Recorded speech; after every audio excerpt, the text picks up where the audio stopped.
Hello everyone, আসসালামু আলাইকুম। তো কালকে তোমাদের সাথে কিন্তু আমি শর্মার একটা ছোট্ট রিল শেয়ার করেছিলাম। তো আজকে দেখো আমি তোমাদের সাথে শেয়ার করতেছি আমি কিভাবে ফিলিংসটা দিয়ে শর্মাটা রেডি করি। আসলে শর্মার যে বান সেটাও কিন্তু আমি ঘরে বানাইছি। আর ট্রাস্ট মি, এটা এত বেশি মজা হয় যে এটা একবার বানাই খাওয়ার পরে কিন্তু বাইরে থেকে আমার বাচ্চারা একদম শর্মা খাওয়ার কথা ভুলেই গেছে। ইভেন আমার হাজব্যান্ডও কিন্তু এই শর্মাটা অনেক বেশি পছন্দ করছে, আর এটা খেতে যে আসলে অনেক মজা।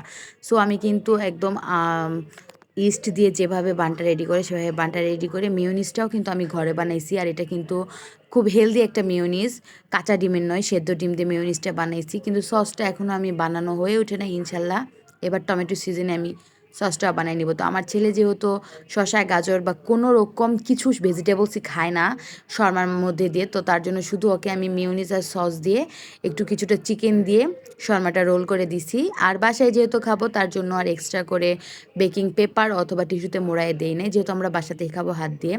আর এটা বানাইতেছিলাম আমাদের জন্য। সো এখানে আমি গাজর, শসা, একটুখানি লেবুর রস দিছি। লেবুর রস দিলে কিন্তু এটার ইনহ্যান্সটা অনেক সুন্দর আসে আর খেতেও অনেক মজা লাগে। আর এটা একই কথা, এটা হচ্ছে মেয়োনিজের সাথে মাখায় নিলেও যে টেস্ট আসে, মেয়োনিজের উপরে এভাবে বিছাই দিলেও কিন্তু সেম টেস্টটাই আসে। এখন তোমাদেরকে আমি দেখাই এটা ভেতর থেকে কতটা বেশি জুসি আর এত বেশি মজাদার, আর বানটাও এত সফট আর মজার হয়। তো তোমরা যদি চাও আমি অবশ্যই রেসিপি শেয়ার করবো। সো আমার খাওয়ার রিভিউটা তোমাদের সাথে শেয়ার করি, চলো এখন।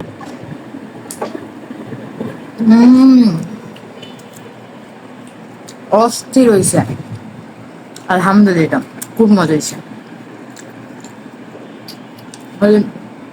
ভিতরটা দেখো কতটা জুসি,